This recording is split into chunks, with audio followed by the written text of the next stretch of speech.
राजीनामा दिला पाहिजे योगी आदित्यनाथनी किंवा देशाच्या प्रधानमंत्र्यांनी. युपीच्या मुख्यमंत्र्यांनी सुद्धा राजीनामा दिला पाहिजे आणि देशाच्या प्रधानमंत्र्यांनी राजीनामा दिला पाहिजे.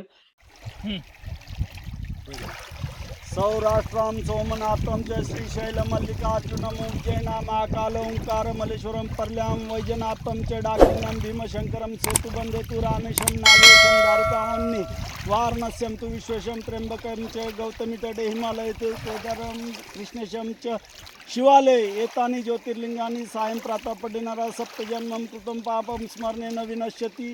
कुटुंब चिरडून मेली. काय योगी आदित्यनाथजींना वाटणार, काय देशाचे प्रधानमंत्र्यांना वाटणार, काही वाटणार नाही. जे जिवंत आहेत ते म्हणले तुमची लोक मेलीत, हे घ्या तुम्हाला 25 लाख रुपये. ज्या पाण्यामध्ये डुबकी मारली ते पाणी किती शुद्ध आहे याचा कधी विचार केलाय? त्या पाण्यामध्ये मागच्या कुंभमेळ्याच्या वेळेस पर्यावरण विभागाने पाण्याचं परीक्षण केलं होतं. कमीत कमी 60% फक्त मूत्र सापडलं होतं. हे मी नाही सांगत.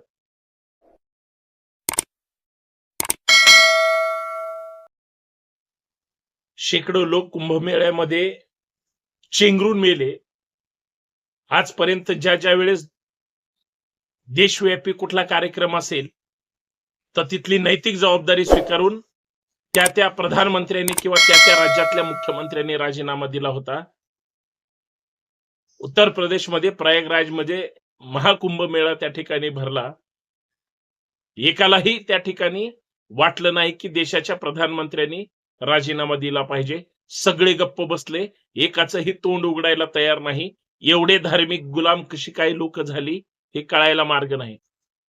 उत्तर प्रदेश सरकारचं इतकं ढिसाळ नियोजन, इतकं गलिच्छ त्या ठिकाणी प्रशासकीय यंत्रणा जर असेल, फक्त पैसा खर्च करायचा, खर्च दाखवायचा आणि हजारो कोटी लुटायचे, हा जर राष्ट्रीय कार्यक्रम असेल तर माणसांच्या जीवाचं काय?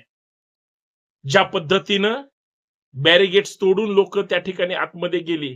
मला एक SMS आलाय थेट उत्तर प्रदेश मधून, तुम्ही महाकुंभ मेळ्याचं त्या ठिकाणी जे काही पाहताय याच्यापेक्षा तुम्ही थेट महाकुंभ मेळ्यामध्ये सहभागी व्हा.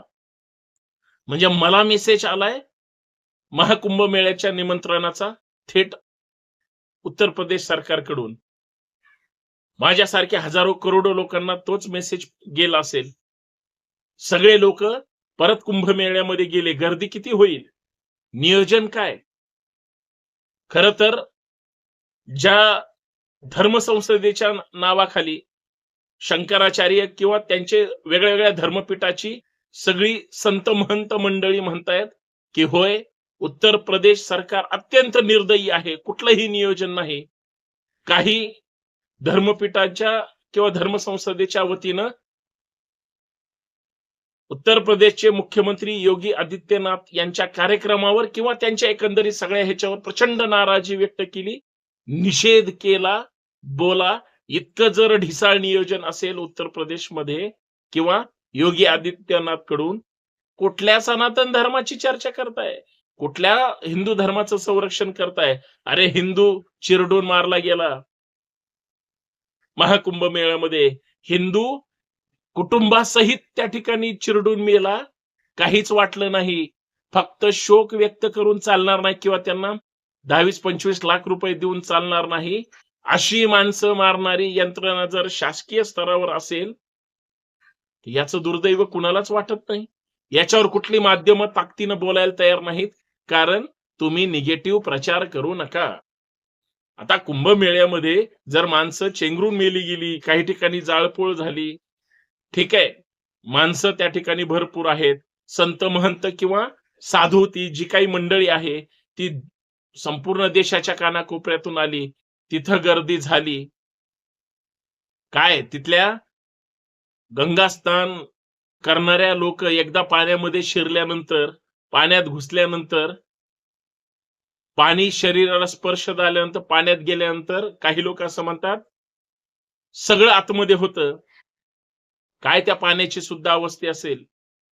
पर्यावरणाची हानी सुद्धा किती भयानक असेल? पाण्याचं शुद्धीकरण तर सोडा, पाण्याची जर लॅब टेस्टिंग केली किती वॉटर पोल्युशन झालं असेल याचा कधी विचार केलाय का? आणि मग कुंभमेळ्यामध्ये जी सगळी लोक गेलीत, महाराष्ट्रातून पण काही गेलीत, काही पुढारी आणि काही त्यांची कार्यकर्ता मंडळी सुद्धा गेली आणि तिथल्या पाण्यात जाऊन डुबकी मारली. हजारो लाखो साधू आणि इतर सामान्य धार्मिक जनता त्या पाण्यामध्ये जाऊन त्या ठिकाणी पापक्षालन करून आली. आता परत पाप करायला मोकळी झाली का? आतापर्यंत पाप केली, आता पुण्याच्या मागे लागतील. हा सगळा संशोधनाचा विषय असला तरी सुद्धा ज्या पाण्यामध्ये डुबकी मारली ते पाणी किती शुद्ध आहे याचा कधी विचार केलाय? त्या पाण्यामध्ये मागच्या कुंभमेळ्याच्या वेळेस पर्यावरण विभागाने पाण्याचं परीक्षण केलं होतं. कमीत कमी 60% फक्त मूत्र सापडलं होतं. हे मी नाही सांगत, शासनाचे तसे रिपोर्ट आहेत. बरं, तेही जाऊ द्या. माणसं मेली हो, माणसं मारली गेली हो. योगी आदित्यनाथला वाटत नाही की आपण नैतिक जबाबदारी स्वीकारली पाहिजे? बरं, आकडा 30 लोकांचा दाखवला चेंगराचेंगरी मधला. नाही, कमीत कमी 200-400 लोक तरी चिरडून मेली असतील. हजारो लाखो लोक आलेत हो तिथं. प्रधानमंत्री का गप्प आहेत? प्रधानमंत्र्यांनी अधिकृत काही स्टेटमेंट दिलं का? प्रधानमंत्री या कार्यक्रमाचे आयोजक आहेत असं म्हणलं तरी वावगं ठरणार नाही, कारण हजारो कोटी रुपये याच्यावर खर्च दाखवलेत. अहो, कुंभमेळ्यामध्ये सगळे साधू बुवा बापू येणार, लाखो कॉन्डमची व्यवस्था केली. मला तर हे कळलंच नाही की ते कशासाठी सरकारने प्रोव्हिजन केली. सरकारच पुरवणार म्हणे. काय धंदा आहे हा? हरकत नाही, धार्मिक गोष्ट आहे, आपण जास्त टीका करायची नाही. पण माणसं मेलीत. बर, त्या कुंभमेळ्यामध्ये जी चेंगराचेंगरी झाली आणि जी माणसं मेलीत, कुणाची आई गेलीये लक्षात ठेवा. कुंभमेळ्यामध्ये चिरडून कुणाचा बाप मेलाय, कुणाची लहान मुलं मेलीत, कुणाची भाऊजाई गेलीये, कुणाची बहीण गेलीये, काही जणांचे तर अख्खे कुटुंब चिरडून मेलीये. काय योगी आदित्यनाथजींना वाटणार, काय देशाचे प्रधानमंत्र्यांना वाटणार? काही वाटणार नाही. जे जिवंत आहेत ते म्हणले तुमची लोक मेलीत, हे घ्या तुम्हाला 25 लाख रुपये. म्हणजे आर्थिक मदत केली, मरणाची गोष्ट विसरायची, परत कामाला लागायचं. ही सरकारची धोरणं असतात का? खर तर विना अपघात किंवा विना संकट हा खरा तर सगळा सोहळा झाला पाहिजे. ढिसाळ नियोजन त्या महाकुंभ मेळ्यातलं. अजिबात काडीची ही शिस्त नाही. मग एवढी लोक तिथं बोलवायची कशाला, आणायची कशाला? आणि जर प्रमाणापेक्षा बाहेर जर लोक तिथं आले असतील तर मग तुम्ही अतिरिक्त इतर राज्यातली किंवा डिफेन्सची, मग मिलिटरी फोर्स असेल, ज्या ज्या काही संरक्षणासाठी यंत्रणा असतील केंद्र सरकारच्या, का पुरवल्या गेल्या नाहीत? माणसं मारायला मरायला का सोडली?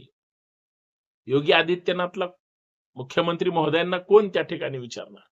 राजीनामा दिला पाहिजे योगी आदित्यनाथनी किंवा देशाच्या प्रधानमंत्र्यांनी. युपीच्या मुख्यमंत्र्यांनी सुद्धा राजीनामा दिला पाहिजे आणि देशाच्या प्रधानमंत्र्यांनी राजीनामा दिला पाहिजे.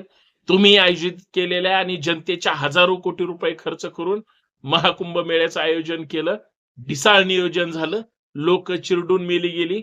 दुःख इतर राज्यातल्या लोकांना आणि सरकारला नसेल कदाचित, पण ज्यांच्या घरातले कुटुंबातले सदस्य गेलीत त्यांना किती दुःख असेल. आणि काही तथाकथित संत म्हणून घेणारे म्हणतात, जिस जिसकी मृत्यु महाकुंभ मेला के इस पवित्र स्थान पर होगी उन्हें मोक्ष मिलेगा. अरे काय धंदा आहे? एकदा माणूस मेल्यानंतर कुठला मोक्ष काय? आणि मग याची नैतिक जबाबदारी सरकारची आहे का नाही, हा माझा साधा सरळ सवाल आहे. जो कोणी कार्यक्रम आयोजित करतो त्याची नैतिक जबाबदारी असते की त्याच्याकडून काही दुर्घटना होऊ नये. आजपर्यंतचा इतिहास आहे, देशामध्ये ज्या ज्या वेळेस केंद्र सरकारच्या किंवा राज्य सरकारच्या वतीनं काही आयोजित केलं जातं आणि तिथं जर मानवी हत्या झाली असेल, अर्थात अपघातातून मृत्यू झाला असेल आणि तो जर संख्येने जास्त असेल, त्या प्रधानमंत्र्यांनी मुख्यमंत्र्यांनी नैतिक जबाबदारी स्वीकार राजीनामा दिल्याची नोंद आहे. मग सध्याचे सत्ताधारी का देत नाहीत हा माझा थेट सवाल आहे. याच्यावर महाराष्ट्रात चर्चा झाली पाहिजे. तुम्हाला काय वाटतं? तुम्ही कमेंटमध्ये सांगितलं पाहिजे. सरकार महत्वाचं आहे, नेते महत्वाचे आहेत की सर्वसामान्य माणसाचा जीव? उत्तर हवंय. धन्यवाद. कारण जे उत्तर देणार नाहीत ते सरकारचे समर्थक असतील आणि जे बोलतील ते जनतेचे समर्थक असतील, लक्षात ठेवा. कारण जनता सगळ्यात महत्वाची आहे. जनतेच्या जीवावरच हे सत्तेवर बसतात. जनता चिरडून मेली, पुढच्या निवडणुकीला मतदान करणार कोण? माणसं तर जिवंत पाहिजेत. याची नैतिक जबाबदारी समजली पाहिजे. धन्यवाद.